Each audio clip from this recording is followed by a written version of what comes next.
சென்னையில் கணவன் மற்றொரு பெண்ணை திருமணம் செய்ய இருப்பதை தடுக்க பெண் ஆய்வாளருக்கு 20,000 லஞ்சம் கொடுத்ததை திருப்பி வாங்குமாறு பெண் காவல் ஆய்வாளர் பேசும் ஆடியோ வெளியாகியுள்ளது.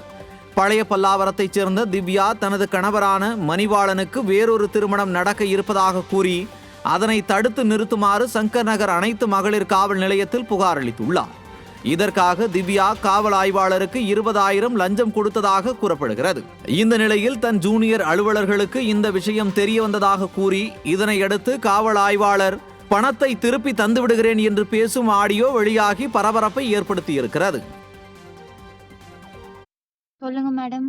நீ ஒரு இது செஞ்சா எல்லாத்தையுமே சொல்லி கொடுக்குற, நீ கொடுத்த காசை வந்து வாங்கிட்டு போய்க்க பாப்பா, சரியா? நாளைக்கு வந்து வாங்கிக்கிறேன் மேடம். நாளைக்கு இங்க வருவீங்கல்ல? இல்ல மேடம், இங்க வருவீங்கல்ல, வெளியே வச்சு வாங்கிக்கிறேன் மேடம். ஏன்னா இது எனக்கு ரொம்ப அசிங்கமா இருக்குது. எஸ்ஐ வாங்கினதை என்கிட்ட சொல்ற, என்கிட்ட சொன்னதை வந்துட்டு அவங்கள்ட்ட சொல்ற. ஏன்னா இந்த பழக்கம்லாம் இருக்கவே கூடாதுப்பா. மனுஷரா பிறந்தா முடிஞ்ச அளவுக்கு நல்லது செஞ்சுதான்ப்பா எனக்கெல்லாம் பழக்கம். ஆனா மேடம் எனக்கு எந்த நல்லதும் நடக்கலையே மேடம். அங்க வந்தேன், நம்பி கொடுத்தேன், நீங்க ஏதாவது செய்வீங்கன்ற இதுல தானே மேடம் கொடுத்தேன். ஆனா கடைசியில எனக்கு எந்த நல்லதும் நடக்கல. அவனும் அந்த பொண்ணும் ஜோடியா ஸ்டேஷனுக்கு வந்துட்டு என்ன பத்தியே தப்பா சொல்லிட்டு போறாங்க. நீங்களும் அமைதியா கேட்டுட்டு இருந்திருக்கீங்க.